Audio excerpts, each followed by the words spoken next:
모두들 그가 고독한 고아라고 생각했지만 그의 어린 시절 첫사랑이 초이엄 스파이로 밝혀지고 그와 결혼하면서 그의 삶은 바뀐다. 아사노는 행복한 어린 소년이었지만 어느 날 그의 가족 전체가 비극적인 교통사고로 사망하면서 모든 것이 바뀌었다. 그는 흉터와 붕대를 두른 채 유일하게 살아남은 사람이었다. 이 비일은 그에게 너무 큰 충격을 주어 친구를 사귀는 것을 거부하게 만든다. 친구들이 다치는 것을 견딜 수 없기 때문이다. 그를 곁에서 지켜주기로 결심한 유일한 사람은 그의 어린 시절 친구 요자쿠라 무츠미로. 그가 유일하게 이야기하는 사람이다. 그 후 몇 년이 흘러 둘 다 고등학교에 입학했지만 한 달이 지나도록 그는 여전히 친구를 사귀기를 거부한다. 3명의 소년들로 이루어진 작은 무리가 매일 그에게 어울리고 친구가 되자고 계속해서 요청하지만 그는 매일 거절한다. 반면 무츠미는 모든 사람들과 친해져 모든 남학생들의 첫사랑인 고등학교 아이돌이 되었다. 그녀는 아사노에게 다가가 함께 앉아 음식을 먹으면서 그에게 그 소년들과 가끔 어울리라고 말한다. 그들은 친절해 보이기 때문이다. 하지만 아사노는 친구를 사귀는 것을 거부하고 오히려 그녀에게 네가 그렇게 친절하다면 왜 3학년 선배의 고백을 받아들이지 않았냐? 라고 되묻는다. 그녀는 관심 없다고 말하고 도시락을 꺼내지만 막 먹이려는 순간 부교장 희자 선생님이 그 음식을 가로채 먹기 시작합니다. 아사노는 희자 선생님이 오는 소리를 듣지 못한 것에 놀라고 짜증난 무츠미는 그에게 가라고 말합니다. 희자 선생님은 그녀의 맛있는 집밥을 먹지 않고는 못 배기겠지만 아사노에게 방과 후에 자신의 방으로 오라고 말한 뒤 자리를 떠납니다. 그날 후에 아사노는 희자 선생님을 만나야 하는 이유를 궁금해하며 그의 사무실로 향합니다. 그는 방에 들어가 차를 준비해 놓은 희자 선생님에게 인사를 받고 자리에 앉습니다. 희자 선생님이 너무 가까이 앉아 있어 아사노는 매우 불편해하지만 희자 선생님이 무츠미에 대해 그리고 왜 그녀와 그렇게 가까운지 묻자 충격을 받습니다. 그는 이상한 기분이 들고 희자 선생님은 무츠미가 3살 때부터의 사진을 보여주는데 그들은 희자 선생님을 만난 지 한 달밖에 되지 않았기 때문에 매우 이상한 일입니다. 그는 아사노에게 무츠미에게서 남자들을 떼어놓는 것이 얼마나 힘든지 그리고 무츠미를 다시는 보지 않겠다고 약속하기 전에 3학년 남학생을 얼마나 두들겨 팼는지 계속 말합니다. 희자는 갑자기 칼을 꺼내 아사노의 목에 대며 기도하라고 하자 아사노의 머릿속에 경보가 울리기 시작합니다. 모든 것이 끝난 듯 했을 때 창문으로 백발의 소녀가 들어와 희자를 막고 플래시뱅을 이용해 아사노와 함께 도망칩니다. 잠시 후 저녁에 깨어난 그는 낯선 얼굴들로 둘러싸여 있습니다. 사회 불안감에 시달린 그는 자신이 어디 있는지 몰라 벽으로 도망치기 시작합니다. 하지만 무츠미는 그들이 모두 그의 형제자매들이며 자신이 요자쿠라 집에 있다고 말하며 걱정하지 말라고 합니다. 그녀는 소녀가 후다, 녹색머리 소년이 신조, 분홍머리 소녀가 션, 털복숭이가 켄고, 버킷햇을 쓴 사람이 나나라고 모두 소개합니다. 그녀는 그들이 스파이 가족이라고 말하며 10년 동안 숨겨왔던 진실을 마침내 말하고 안도합니다. 그는 당황하지만 그녀는 요즘 스파이는 매우 흔하며 온라인으로도 예약할 수 있다고 말하며 걱정하지 말라고 합니다. 그는 여전히 장난이라고 생각하고 신조에게서 장난감인 줄 알고 총을 잡지만 결국 발사되면서 순식간에 인생이 뒤바뀌는 것을 보고 겁에 질립니다. 후다는 그들에게 프리랜서이며 트러스트 파일럿에서 실제로 4.8성급 평점을 받고 있다고 말합니다. 켄고는 희자는 가장 나이 많은 형제로 스파이 잡지에서 가장 주목받고 있으며 가족 이미지를 크게 향상시키는 데 기여했다고 말합니다. 후다는 희자가 온 가족 중 최고의 스파이이며 그의 목숨을 위험에 빠뜨린 것에 대해 사과한다고 말합니다. 그녀는 아산에게 마츠미가 어렸을 때 큰 사고로 크게 다쳤고 희자가 모든 책임을 자신이 졌다고 말합니다. 그 이후로 그는 무슨 일이 있어도 여동생을 보호하는 일에 집착하게 되었습니다. 하지만 그는 어릴 적 친구였던 아사노는 그동안 눈 감아 주었습니다. 최근 트위터에서 마츠미 암살 계획에 대한 제보를 받으면서 모든 것이 바뀌었습니다. 이것은 희자에게 아사노를 제거할 구실을 주었다. 갑자기 집에 경보가 울리고 모두가 일어서자 후다는 희자가 아사노를 죽이려고 집에 들어왔을 것이라고 말한다. 아사노는 겁에 질리지만 그녀는 그가 그들과 함께 있으면 아마 가장 안전할 것이라고 말하며 그러나 정직하게 그와 싸우는 5명의 평균 승률이 30%에 불과하다고 말한다. 그녀는 아사노를 향해 돌아서서 그의 목숨이 진정으로 안전해지는 유일한 방법은 지금 바로 마츠미와 결혼하는 것이라고 말한다. 그녀는 그들의 집안에는 가족 구성원을 죽이지 않는 불가침의 규칙이 있으며 희자조차도 이 규칙을 어기지 않을 것이라고 설명한다. 아사노가 해야 할 일은 마츠미와 반지를 교환하여 결혼을 완료하고 가족으로서 살아가는 것이다. 가족이라는 단어가 그의 PTSD를 다시 촉발시켜 숨을 거칠게 쉬기 시작하지만 마츠미는 사람들과 관계를 맺는 것을 두려워하는 아사노에게 매우 잔인한 일이 될 것이라고 후대에게 말한다. 후다는 무심했던 점에 대해 사과하고 모두가 희자를 때리려고 준비하던 중 그가 이미 방에 들어와 그들 사이에 앉아 있는 것을 알아차린다. 그는 신조 쪽으로 돌아서서 자신의 함정을 모두 파괴했고 아사노를 넘기라고 말하지만 후다는 그의 넥타이를 잡고 나선다. 후다는 그를 공중에서 휘두른 후 바닥에 내던지고 신조는 로봇팔로 그를 제압한다. 나나는 스테로이드를 복용하고 그의 얼굴을 강타하는 동안 켄고와 신은 아사노를 데리고 간다. 하지만 희자는 다치지 않았고 특수기술로 그들을 날려버린다. 그들의 공격에 허점이 너무 많다고 말한다. 아사노는 그들의 엄청난 힘에 놀라고 후다는 그들에게 시간을 벌겠다고 말한다. 후다는 희자에게 달려가지만 희자는 거미줄 능력으로 그녀의 모든 공격을 막고 지붕에 묶어버린다. 신은 켄고에게 아사노를 어딘가에 숨기라고 말하고 휴대전화로 드론을 작동시킨다. 드론들이 천장에서 내려와 희자를 공격하기 시작한다. 한편 켄고는 다른 방으로 아사노를 데려가고 마츠미와 함께 숨겨진 액자 뒤에 아사노를 숨긴다. 잠시 후 희자는 모든 드론을 파괴하고 얼굴에 상처 하나 없이 방에 들어온다. 그는 마츠미와 함께 방에 있는 아사노를 발견한다. 그는 그녀에게 소년을 넘기라고 말하지만 그녀는 개와 함께 총을 들고 그에게 달려든다. 하지만 희자는 그녀보다 훨씬 능숙하여 전선으로 그녀를 묶고 가면을 벗겨 안에 있는 탱고를 드러낸다. 소용없다는 것을 알고 마츠미도 아사노의 변장을 하고 나타나 희자에게 아사노는 그녀에게 위협이 되지 않는다고 말하지만 희자는 그녀의 집을 절대 떠나지 않는다는 조건으로만 아사노를 해치지 않겠다고 말한다. 이 말에 그녀는 당황하고 희자는 그녀에게 다가가 친구도 사귈 수 없고 연애도 즐거움도 없을 것이며 인터넷도 사용할 수 없게 될 것이지만 적어도 영원히 안전할 것이라고 말한다. 그녀가 울기 시작하자 그는 그녀를 안아준다. 다른 방법이 없다는 것을 알기 때문이다. 그러나 엿보기 구멍으로 모든 것을 지켜보던 아사노가 나타나 마츠미에게 그럴 필요 없다고 말한다. 희자는 그에게 더 이상 필요 없다며 꺼지라고 말하지만 아사노는 마츠미에게 반지를 건네라고 소리치며 그녀를 자신의 가족으로 만들 준비가 되었다고 말한다. 마츠미는 기쁨의 눈물을 흘리며 반지 하나를 꺼내 아사노에게 던진다. 아사노는 그것을 잡으려고 뛰어들지만 놀랍게도 희자는 훨씬 더 빠르게 움직여 마지막 순간에 거미줄로 그와 반지를 모두 가둔다. 희자가 모든 것이 끝났다고 생각한 순간 아사노는 손이 찢어지도록 전선을 끊어내는 강인함과 끈기를 보여준다. 그는 반지를 잡아 손가락에 끼고 결혼을 완료하며 다른 사람들이 지켜보는 가운데 공식적으로 가족이 된다. 마츠미는 그를 꽉 껴안고 후타는 낙담한 희자에게 이제 아사노를 해칠 수 없으며 항상 마츠미를 보호할 수 있도록 그를 훈련시켜야 한다고 말한다. 그날 밤 늦게 아사노는 돌아가려고 일어났지만 후타가 집까지 바래다 주겠다고 해도 거절하고 희재에게 지금 더 많은 정신적 지지가 필요하다고 생각해서 함께 집으로 향하기로 합니다. 그는 침대에 누워 반지를 보며 그날 있었던 믿을 수 없는 하루를 생각하며 깊은 잠에 빠져듭니다. 다음날 아침 알람 소리에 깨자마자 눈을 뜨는 순간 희재가 칼을 들고 그에 비해 서 있는 것을 발견합니다. 희재는 아사노를 찌르려 하지만 아사노는 간신히 몸을 피해 자신을 보호하고 희재는 단지 친근한 시험이었다며 감탄합니다. 아사노는 희재가 도대체 자기 집에 왜 있는 거냐고 묻고 희재는 요자쿠라 가문의 전통적인 기상인사라고 대답합니다. 아사노는 희재가 자신을 죽이려 했던 것이라고 생각하지만 희재는 스파이가 되려면 눈을 뜨고 자는 법을 익혀야 하기 때문에 훈련의 일부라고 주장합니다. 그러고는 요자쿠라 가문의 전통적인 아침 운동 준비를 하라고 말하며 와이어를 이용해 아사노를 공중에 완전히 묶어버립니다. 한편 무타스미는 점심을 준비하고 있었는데 아사노의 비명을 듣고 무슨 일인지 확인하러 뛰어갔다가 희재가 아사노의 몸을 잡아당겨 늘리는 것을 보게 됩니다. 그녀는 오빠에게 내려오라고 소리치지만 희재는 시계만 보며 모두 집을 떠날 시간이라고 말합니다. 그는 재빨리 무타스미와 가방을 챙겨 창문으로 뛰어내리고 아사노의 집 안에서 폭탄이 터져 집이 산산조각이 납니다. 희재는 그들을 내려놓고 어젯밤 아사노의 집에 폭탄이 설치되었었다고 설명합니다. 그는 자세한 설명은 나중에 하겠다면서 가족의 가장 중요한 목표는 무타스미를 어떤 일이 있어도 지키는 것이라고 머릿속에 새겨두라고 말합니다. 그런 다음 무타스미가 그를 부축하는 동안 차에 타라고 합니다.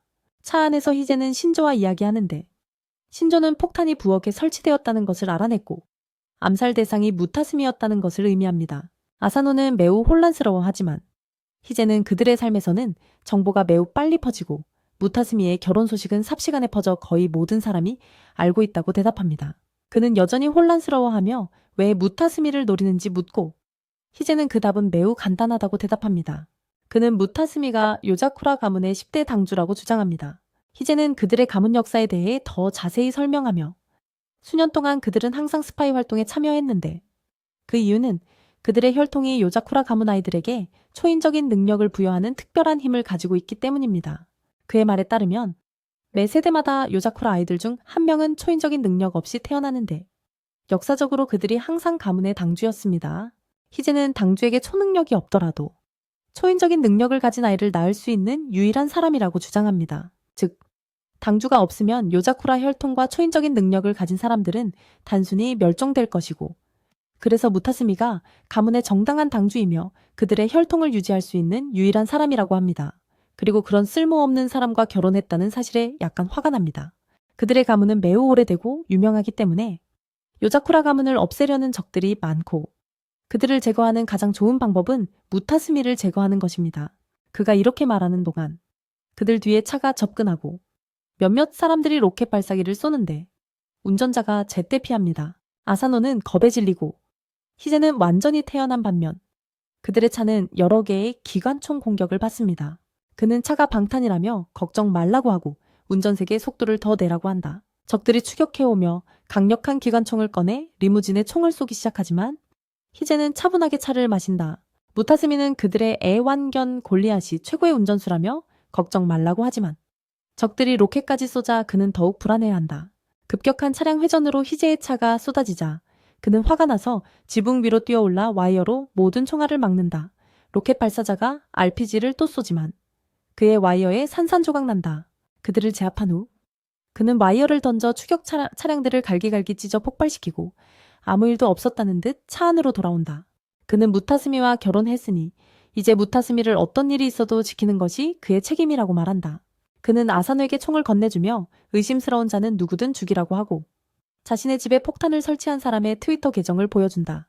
희재에 따르면 그는 최고의 폭탄 제조자 중 한 명으로 매우 위험하지만 소셜미디어 중독이라는 치명적인 약점이 있어서 계획을 스스로 발각하는 경우가 많다고 한다. 그는 다른 일이 있어 하루 종일 무타스미를 돌봐달라고 아사노에게 말하고 무타스미에게 상처라도 하나 생기면 죽이겠다고 협박한다. 화장실에 간 사이 폭탄범이 두 번째 폭탄을 이미 설치했다는 트윗 알림을 휴대전화로 받는다.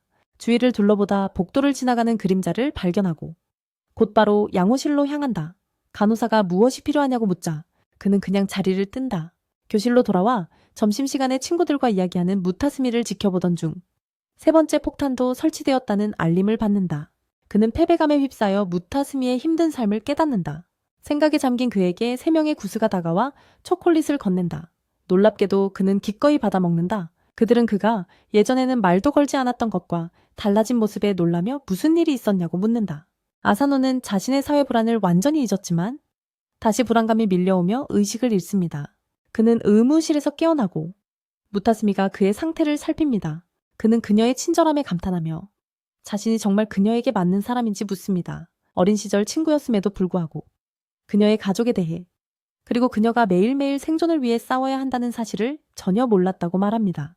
이 말을 들은 무타스미는 그의 머리를 가볍게 가격하며 그가 틀렸다고 그가 그녀의 미친 가족과 같은 곳에 발을 들여놓았고 사실 그녀는 항상 그와 결혼하고 싶었다고 말합니다.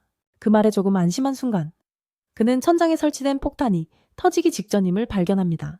큰 폭발음과 함께 폭탄이 터지고 방 안의 모든 것이 파괴됩니다. 하지만 아사노는 소파 아래에 숨어 무타스미를 구합니다. 그는 폭탄범이 자신들이 생각했던 것보다 훨씬 영악하다는 것을 깨닫습니다. 그는 아사노의 주의를 딴 데로 돌리고 무타스미에게만 집중하게 하려고 트위터에 정보를 계속 올렸던 것입니다. 그는 코트를 벗고 그의 셔츠에 폭발, 직전에 작은 폭탄이 붙어 있는 것을 확인합니다. 그는 폭탄범이 아사노가 근처에 있을 것을 알고 있었고 그걸 이용해서 아사노를 폭탄으로 만들었다는 것을 깨달았습니다. 그러면 무타스미도 반드시 타격을 받을 것이 분명했습니다. 시간이 얼마 없다는 것을 깨달은 그는 무타스미를 구하기 위해 자신을 희생하기로 결심하고 창문 밖으로 뛰어내립니다. 죽음을 받아들이지만 놀랍게도 희재가 마지막 순간에 그를 구해냅니다. 그는 전선에 매달려 있었습니다. 희재는 그의 행동을 칭찬하고 자신의 일이 빨리 끝나서 그들을 확인하러 왔다고 말합니다. 아사노는 폭탄을 보고 전선 하나가 폭탄 안으로 들어가 타이머를 멈췄다는 것을 알아챕니다. 아사노는 죽음에서 벗어났습니다. 희재는 아사노에게 이제 그들은 가족이고 가족이 우선이라고 말합니다. 그는 자신의 여동생과 결혼했다는 이유로 아사노를 증오하지만 아사노의 안전을 위해 기꺼이 목숨을 바칠 것이라고 약속합니다. 그는 아사노를 다시 안으로 끌어들여 폭탄을 가지고 놀면서 아직 그들의 임무가 끝나지 않았다고 말합니다. 바로 그때 다른 형제들도 방에 들어오고 신조는 수갑을 찬 폭탄범을 희재의 발치에 던져놓습니다. 희재는 그를 폭탄 옆에 와이어로 묶어 하늘로 던져버리고 폭탄범은 화려한 불꽃놀이처럼 폭발하는데 요사쿠라 가족과 신조는 소파에 앉아 그것을 지켜봅니다. 다음날 아침, 아사노는 마츠미가 납치당하는 것을 속수무책으로 지켜보는 악몽을 꾼 후 깨어납니다. 깨어난 후 그는 조금 몽롱한 상태였고 강아지 꼬리를 밟게 되어 강아지에게 팔을 깨물립니다. 그는 내려와서 마츠미에게 바로 치료를 받고 마츠미는 강아지들의 행동에 대해 사과하며 매우 귀엽게 강아지와 놀기 시작합니다. 이것은 그에게 그의 슬픈 꿈을 떠올리게 하고 그것이 현실이 되지 않도록 해야 한다는 것을 상기시켜줍니다. 그는 후택에 가서 더 강해지기 위해 자신을 훈련시켜 달라고 간청합니다. 그는 마츠미를 지난번처럼 모든 위험으로부터 지켜주고 싶다고 말합니다. 그는 운 좋게 간신히 그녀를 구했고 희재가 없었다면 죽었을 것입니다.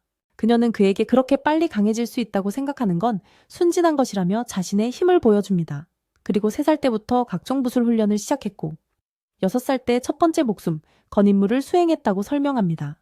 요사쿠라 유전자를 가진 사람조차 무술을 익히는데 3년이 걸렸다는 뜻입니다. 보통 사람이라면 훨씬 더 오래 걸릴 것입니다. 그녀는 감정만으로 강해질 수 있다고 생각하는 건 순진하다고 말하지만 그에게 기회를 주겠다고 합니다. 그녀는 그에게 요사쿠라의 전력 훈련 프로그램에 참여할 의향이 있는지 묻습니다. 아마도 가장 빠르게 강해질 수 있는 방법일 것입니다. 그는 기뻐하지만 그녀는 요사쿠라 집에 한 달 동안 머물러야 진짜 훈련이 시작된다는 조건을 걸며 서두르지 말라고 합니다. 그는 그저 여기 있기만 하면 되는 거라며 쉽다고 생각하지만 일어서는 순간 함정문이 작동하고 그는 간신히 가장자리를 잡습니다. 아래를 내려다보니 날카로운 쇠못이 보입니다. 후다는 그에게 와서 자신이 말하는 것을 잊었다고 주장하지만 요사쿠라 저택 전체는 스파이 훈련을 위한 치명적인 함정으로 가득 차 있기 때문에 쉽지 않을 것이라고 말합니다. 하지만 그가 살아남으면 그녀는 그를 더욱 훈련시킬 것입니다. 다음날 아침, 그는 가장 못생긴 새의 알람 소리에 깨어납니다. 하지만 제때 일어나지 못해서 방 안에서 폭탄이 터집니다. 그는 어떻게든 영이자욱한 방에서 빠져나오지만 뒤에서 화염방사기가 나타나며 그의 앞길을 막아서 모든 것을 태우는 또 다른 함정을 작동시킵니다. 그는 복도를 따라 달아납니다. 그는 마침내 식탁에 도착하고 마츠미는 그의 상처를 치료해줍니다. 그는 그녀가 어떻게 모든 함정을 피하는지 묻습니다. 그녀는 자신에게는 함정이 작동하지 않는다고 대답합니다. 그는 놀라지만 신은 함정이 컴퓨터로 제어되며 모든 함정을 피하고 해제할 수 있는 사람은 컴퓨터에 의해 지배 구성원으로 인정받고 함정을 작동하거나 해제할 수 있는 권한을 얻는다고 설명합니다. 그녀는 보통 사람이 모든 함정을 통과하는데 2년이 걸린다고 매우 긴 시간이라고 말합니다. 아사노가 반박하기 전에 그는 배의 통증을 느끼기 시작합니다. 후타는 그를 바라보며 이 집의 모든 음식에는 내성을 기르기 위해 소량의 독이 들어있다고 설명합니다. 그것은 그들을 죽이지는 않지만 설사를 유발할 것입니다. 그는 즉시 일어나 화장실로 달려가지만 문이 잠겨 있어 자물쇠를 따고 모든 코드를 해제해야만 열리는 것을 알게 됩니다. 그날부터 아사노의 지옥 같은 일상이 시작됩니다. 가족들은 세상이 폭발하기 전에 막을 수 있지만 아사노는 또다시 희생양이 됩니다. 냉장고는 레이저로 가득 차 있어 조심해야 하지만 신은 드론을 이용하고 후타는 초인적인 속도를 이용해 음료를 꺼내는데 문제가 없지만 아사노는 함정을 건드려 기관총이 발사되는 것을 겪게 됩니다. TV를 켜려면 총으로 리모컨에 전원 버튼을 쏴야 하는데 반동이 너무 커서 매번 넘어집니다. 점심 식탁에서도 그는 여전히 독극물에 적응하지 못하고 마츠미의 도움에도 불구하고 화장실 코드를 풀지 못하며 목욕을 하려고 하면 러시아식 고문 생존 훈련을 하는 샤워기를 겪게 되어 괴로워합니다. 다음 날 그는 학교에 가는데 시체처럼 보이며 거의 질문에 대답하지 못합니다. 알고 보니 그는 휴식 중에도 기본적인 힘을 유지하기 위해 30kg짜리 셔츠를 강제로 입고 있었습니다. 또 다른 힘든 하루를 보낸 후 그는 침실로 돌아가려 하지만 책상에서 일하다 잠든 마츠미를 발견합니다. 그는 그녀 위에 담요를 덮어주고 그녀의 노력에 감명받아 밖으로 나가 사격 연습을 시작합니다. 마츠미는 깨어나 그를 안으로 데려와 차를 대접하며 이미 그녀를 보호해 주었으니 편히 쉬라고 말합니다.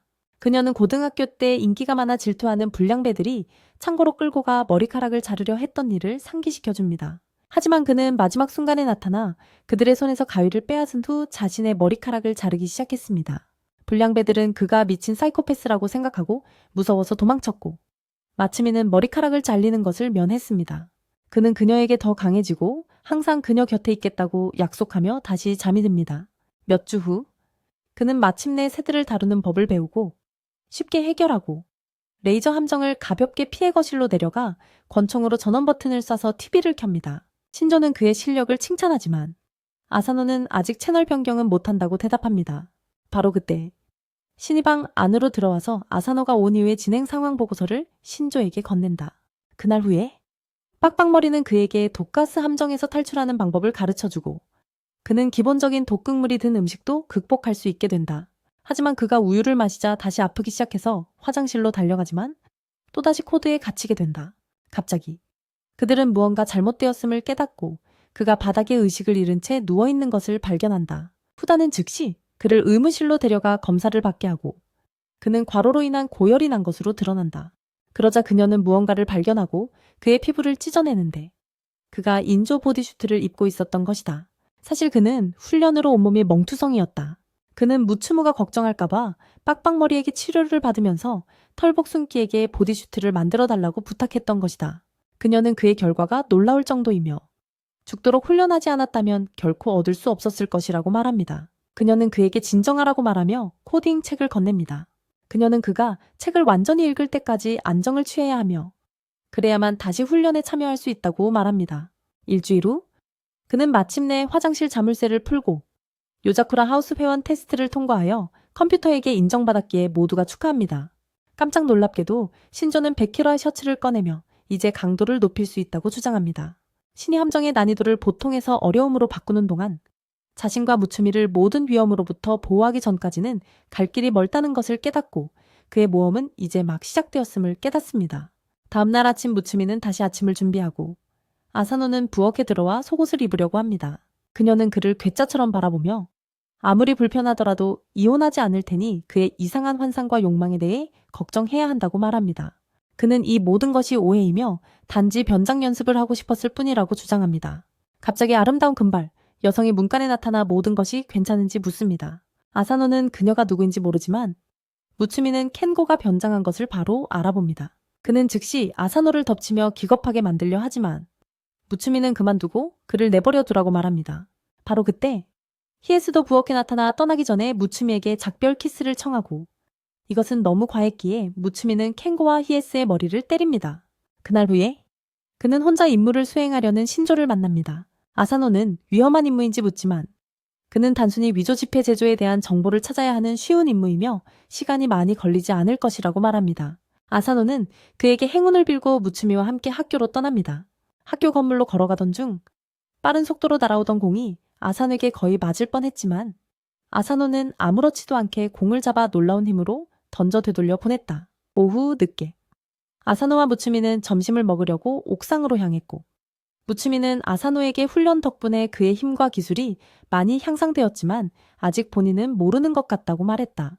그는 이제 너무 조용히 걸어다녀서 사람들이 그를 닌자라고 부르기 시작했다. 그 후 그녀는 오늘 방과 후에 시간이 있는지 이를 도와줄 수 있는지 물었다. 아사노는 당연히 동의하고 집으로 돌아갔고 그녀는 책상에 앉아 엄청난 양의 서류에 도장을 찍으며 아사노에게 할 일을 지시했다.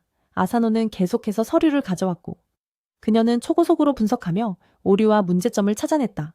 그녀는 아사노를 자신의 심부름꾼으로 삼아 주식을 올리기 위해 일부 투자자들에게 이메일을 보내라고 지시하며 헤이즈가 결혼 생활을 깨뜨리려고 위조한 이혼 서류는 무시하라고 말했다.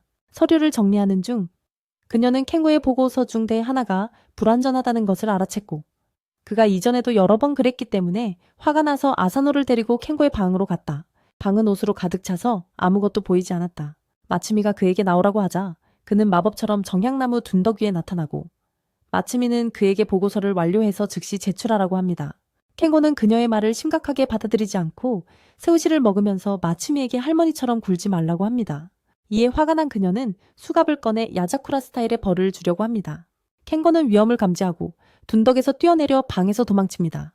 훈련 덕분에 아사노는 더 빨라져 즉시 그의 길을 막습니다. 하지만 캥고는 더 영리하게 마츠미로 변장하여 그의 경계를 풀게 만듭니다. 그런 다음 그는 그의 옆을 지나 밖으로 달아나고 화가 난 마츠미는 집의 동면 모드를 작동시킵니다. 집 주변에 거대한 벽이 솟아오르며 완전히 외부 세계와 차단되자 그녀는 아사노에게 이 모드가 작동되면 이 집에서 탈출할 방법이 없다고 말합니다. 한편 신조는 환풍구를 통해 기어다니며 이미 위조 화폐의 60%를 유통시킨 백만장자가 운영하는 거대한 조직을 발견합니다. 그는 환풍구를 따라 이동하며 이 사람들이 이 모든 안전장치를 설계한 매우 지능적인 사람과 함께 일하고 있음을 깨닫습니다. 그는 애플 비전 프로를 쓰고 현실과 달리 그의 안경은 실제로 유용하여 용기 너머로 보고 다량의 위조 지폐를 찾아냅니다. 그는 해치를 통해 떨어져 비밀 금고를 찾고 해킹하여 중요할 수도 있는 메모가 담긴 액자 사진을 얻습니다. 하지만 그가 무엇을 하기 전에 경보가 울리고 그는 도망치기 시작합니다. 요자쿠라 저택으로 돌아온 마츠미는 방들을 하나씩 확인하기 시작합니다. 그녀는 자신의 방에 들어가 적외선 장치를 사용하여 그의 흔적을 확인하지만 아무것도 찾지 못합니다. 아사노는 그녀가 최근에 그린 그림을 보며 그녀의 많은 취미에 놀랍니다. 그들은 신의 방으로 향하는데 신은 자신이 서툴러 하는 신체 게임을 하고 있었다. 그들은 버킷헤드의 방으로 향했고 버킷헤드는 킹고를 보면 폭발시키겠다고 말했다. 마지막으로 그들은 하이즈의 방으로 갔지만 방 전체가 마츠미의 사진으로 가득 차 있었다. 아사노는 킹고가 탈출했을지도 모른다고 생각했지만 마츠미는 집이 봉쇄되었으니 불가능하다고 말했다. 갑자기 다른 형제자매들이 마츠미와 아사노에게 킹고를 찾았는지 묻자 아사노는 무언가를 듣고 뒤돌아보니 모나리자 그림 속에 킹고의 얼굴이 있었다. 그림 액자에 숨어 있었던 킹고는 곧바로 도망쳐 구석으로 사라졌고 아사노가 그를 쫓았지만 갑자기 비명을 지르며 넘어졌다. 마츠미가 달려가 그를 살펴보니 그는 바닥에 앉아 머리를 문지르며 캥이가 액자를 던져서 벽 속 공간으로 도망쳤다고 말했다. 마츠미는 큰 소리로 외치며 킹고가 봉쇄를 빠져나갔을 거라고 말하고 화가 나서 킹고의 방으로 돌아가 곧 봉쇄를 해제하겠다고 말했다. 하지만 아사노가 방에 들어서자마자 그녀는 즉시 그를 수갑으로 채우고 자신이 그렇게 어리석지 않으며 킹고가 현재 아사노를 사칭하고 있다는 것을 알고 있다고 주장합니다. 그녀는 봉쇄에서 벗어날 방법이 없으므로 캥고가 아사노와 자리를 바꿔 그를 숨기고 마츠미가 봉쇄를 해제한 후 도망칠 수 있기를 바랐을 것이라고 주장합니다. 캥고는 패배를 인정하고 가면을 벗고 함께 그녀가 필요로 하는 서류를 찾기 시작합니다. 그날 후에 아사노는 마츠미가 만든 카레를 먹는데 매우 맛있어서 비법 재료를 묻자 마츠미는 청산가리가라고 대답합니다. 아사노는 즉시 몸이 아프기 시작하고 전화를 받겠다며 자리를 피합니다. 그는 전화를 받지만 상대편에는 신조가 마츠미에게 도움을 요청하며 소리치고 있습니다. 그들은 화상통화를 하고 신조는 총격전을 벌이게 되었지만 그렇게 많은 사람들을 예상치 못했고 이제 모든 총알이 떨어져 무기가 없다고 울부짖습니다. 그녀는 아사노에게 신조는 굉장히 뛰어난 스파이지만 무기에만 의존하고 무기가 없으면 엄청난 겁쟁이가 된다고 말합니다. 그녀는 아사노가 무기를 가져다 줄 수 있는지 묻고 그는 즉시 동의한다. 그는 차려입고 작은 가방을 들고 삼엄한 경비 건물 안으로 들어가 복도를 걸어간다. 하지만 그는 너무 느렸고 경비에게 붙잡혀 총구를 들이댄다. 그는 훈련을 떠올리고 총을 밀쳐낸 후 팔을 꺾어 제압하며 팔꿈치로 얼굴을 가격한다. 이 소리를 듣고 다른 경비원들이 여러 명 달려온다. 그는 한 명의 얼굴에 무릎으로 강타하지만 다른 경비에게 붙잡힌다. 세 번째 경비는 그를 찌르려 하지만 그의 옷이 그를 보호하고 그는 그를 때려 눕힌 후 마지막 경비의 고환을 가격하여 승리를 거머쥔다. 놀랍게도 또 다른 경비가 나타나자 그는 신조가 준 총을 재빨리 잡아서 그에게 강력한 정의 충격을 가하는데 이는 그를 즉시 무력화시킨다. 마침내 신조를 찾은 그는 곧바로 신조에게 매달려 목숨을 구해준 것에 감사하며 총을 얼굴에 계속 비빕니다. 갑자기 경비병들이 더 들어오지만 신조는 성격이 돌변하여 일어서서 순식간에 모든 경비병들을 사살하고 아산에게 액자에 든 편지를 건넵니다. 그는 방을 나와서 엄청난 실력으로 모든 깡패들을 쉽게 제압하고 마지막 무리에게 수류탄을 던져 공중에서 폭파시킵니다.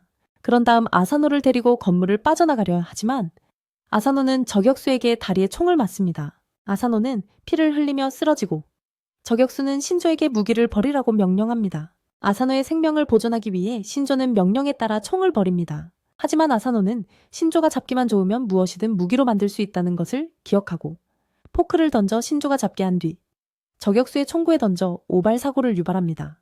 이 시간을 이용해 신조는 총을 집어 저격수를 사살하고 아사노의 목숨을 구합니다. 밤이 되자 신조는 아사노를 업고 돌아가면서 목숨을 구해줘서 고맙다고 말합니다. 아사노는 신조가 아니었으면 죽었을 거라며 그에게 감사를 표합니다. 한편 한 불황자가 다른 시설에 들어가 모든 경비원들을 망치로 때리며 우두머리의 위치를 묻지만 모두가 위치를 거부하자 그들을 때려 죽이고 다음 표적의 사진을 꺼내는데 그것은 아사노였습니다. 신조와 공장에서의 끔찍한 총격전 이후 며칠이 지났습니다. 아사노의 다리는 많이 나았고 새로운 스파이 가족 구성원인 아사노는 외딴 길가를 걷습니다. 어두워졌지만 그는 밝은 표정으로 미츠미와 휴대전화로 통화하고 있습니다. 미츠미는 그 도시의 특별한 대관람차에 대한 뒷이야기를 들려줍니다. 옛날에 한 커플이 심하게 다투다가 엄청난 싸움을 벌였다는 전설이 있습니다. 하지만 대관람차를 탄 후 그들은 모든 다툼을 잊고 다시 사랑에 빠졌습니다. 그때부터 그것은 짝짓기 대관람차라고 불리게 되었습니다. 아사노는 그 이야기의 우스꽝스러움에 피식 웃으며 다음 휴일에 그곳에서 그와 함께 하루를 보내고 싶다고 말합니다. 소문에 따르면 그곳에서 함께 일몰을 보는 모든 커플은 오랫동안 행복하게 지낸다고 해서 대관람차를 타는 겁니다. 그녀가 계속 이야기하는 동안 그는 약간 얼굴이 붉어지지만 도로 옆에 흰색 세단이 그의 옆에 서는 것을 보자 그녀의 목소리는 배경으로 사라집니다. 그는 한 남자가 차에서 내리는 것을 주의 깊게 지켜봅니다. 그는 회색 옷을 꾀지죄하게 입고 있었고 머리카락이 얼굴의 대부분을 가리고 있었습니다. 하지만 아사노는 그곳에 서서 수수께끼 같으면서도 무서운 모습의 그 남자가 천천히 돌아서서 자신과 눈을 마주치는 것을 바라봅니다. 마츠미는 그가 더 이상 자신에게 대답하지 않는 것을 알아채고 그의 이름을 부릅니다. 하지만 그는 진지한 목소리로 지금 전화를 끊어야 한다고 말하고 전화기를 치웁니다. 차에서 내린 남자가 그의 쪽으로 걸어오며 아사노에 대해 이름을 대고 신원을 확인합니다. 아사노는 자신의 이름을 아는 낯선 사람에게 약간 놀라서 그를 계속 지켜봅니다. 그 남자는 코트 안에 손을 넣고 천천히 경찰 신분증을 꺼냅니다. 그는 자신을 호토라고 소개하며 고이즈미 지구대 경찰이라고 말합니다. 더 이상의 설명 없이 그는 아사노에게 신문을 위해 경찰서에 함께 가는 것을 꺼리지 않겠냐고 묻습니다. 거절할 여지가 별로 없던 아사노는 그와 함께 경찰서로 가서 작은 전구 하나만 불을 밝히고 있는 어두운 신문실로 안내됩니다. 시간을 낭비하지 않고 호토는 노트북을 꺼내 다크웹에서 발견된 사진을 보여줍니다. 며칠 전 싸움에서 아사노의 사진이 나왔다. 사진을 본 그는 충격을 받고 사진이 인터넷에 공개되어 누구나 볼 수 있다는 사실을 깨닫고 얼굴이 창백해졌다. 유즈쿠라 남매는 그에게 모든 비밀 활동과 임무를 매우 신중하게 은폐하고 있다고 확신시켰다. 그런데 어떻게 그의 사진이 다크웹에 유출된 것일까? 호토는 아사노가 불법 총기를 사용하고 사유지에 무단 침입하고 미츠미의 애완동물이 운전하는 차량이 연루된 공공도로에서의 추격전에 가담하고 학교 천장 폭탄이 터진 현장에도 있었던 사진들을 계속 보여준다. 아사노는 사실 이 사건들의 절반에도 자신이 개입하지 않았다고 생각하지만 호토가 그에게 질문하고 모든 범죄를 덮어씌우려 하자 입을 다문다. 호토는 10대가 이러한 대규모 활동을 혼자서 할 수는 없다는 경험을 바탕으로 공범들의 사진이나 영상 증거가 없는 것이 놀랍다고 말한다. 그는 아사노가 이러한 활동에 은밀히 가담하는 비밀 조직과 함께 일하고 있다고 생각한다. 경찰은 그에게 중요한 정보를 제공하면 경찰에 협조한 것에 대한 처벌 수위를 낮춰주겠다고 약속합니다. 그는 계속해서 그에게 알고 있는 비밀을 모두 털어놓고 함께 일하는 사람들을 밝히라고 압박합니다. 하지만 아사노는 배신자는 죽는다는 것을 알고 있습니다. 그는 유즈쿠라 남매를 떠올리고 매서운 눈빛으로 아무것도 모른다고 선언합니다. 호토는 그에게 진정하고 신중하게 생각해보라고 말합니다. 그러고는 그에게 물 한 잔을 따라주고 감추려 하지도 않고 봉지를 열어 흰색 가루 같은 물질을 잔에 넣습니다. 아사노는 그를 지켜보고 호토는 단지 미네랄을 첨가한 것일 뿐 전혀 이상한 것이 없다고 말하며 행동을 감추려 해합니다. 하지만 소녀는 그것이 진실의 약임을 즉시 알아채고 마시기를 거부합니다. 호토는 은밀함이 부족하지만 압도적인 힘으로 그걸 만회합니다. 아사노가 반응할 틈도 없이 얼굴을 잡고 액체를 그의 목구멍으로 부어 넣습니다.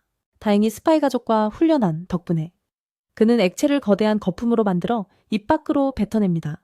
진실의 약물이 효과가 없자 호토는 망치를 꺼내 테이블을 부수며 바로 폭력을 행사합니다. 아사노의 재빠른 반사신경 덕분에 그는 재빨리 피해 근처 가방 위로 넘어집니다. 거기서 붉은 액체가 흘러나오는 것을 보고 피라고 생각하는데 호토가 그의 두려움을 확인시켜주며 최근에 제거한 마약상이라고 말합니다. 그는 다시 아사노를 쫓아가 망치를 한 손에 든 채 벽에 밀어붙입니다. 한 번 더 정보를 제공할 기회를 준 후 그는 아사노를 때리려고 손을 내려칩니다. 하지만 아사노가 손을 뿌리치자 벽이 부서집니다. 놀랍게도 그는 히즈스가 그들을 향해 교활하게 미소 짓는 것을 봅니다. 알고 보니 호토는 그의 오랜 친구였고 야자쿠라 활동을 은폐하는 데 도움을 주었습니다. 그는 아사노의 충성심과 저항력을 시험하기 위해 계획되었습니다. 결과적으로 그는 시험을 완벽하게 통과했고 다음날 학교에서 평소 무표정한 호택에 깊은 인상을 주었습니다. 교감인 히지스가 수업을 시작합니다. 아사노는 극도로 지쳐서 눈을 뜨려고 최선을 다하지만 조용한 교실 분위기 속에서 잠깐 졸고 싶은 유혹을 느낍니다. 눈을 감은 지 몇 초 만에 그는 처음 속으로 날아오는 분필이 자신의 머리 바로 옆을 스치며 뒤쪽 벽을 관통하는 것을 봅니다.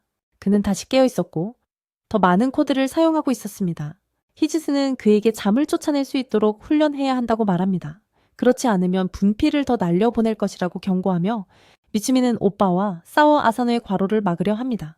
하지만 아사노는 수면이 필요 없는 혹은 적게 필요한 뇌 훈련에 동의합니다. 히지스는 먼지떨이를 사용하여 짙은 연기를 내뿜어 나머지 학생들을 잠재웁니다. 하지만 미츠미는 방독면 덕분에 무사합니다. 아사노는 잠이 들지만 훈련된 그의 몸은 잠든 상태에서도 순간적으로 반응하여 날아오는 분필들을 막아냅니다. 훈련을 잘 마친 아사노는 첫 임무를 받습니다.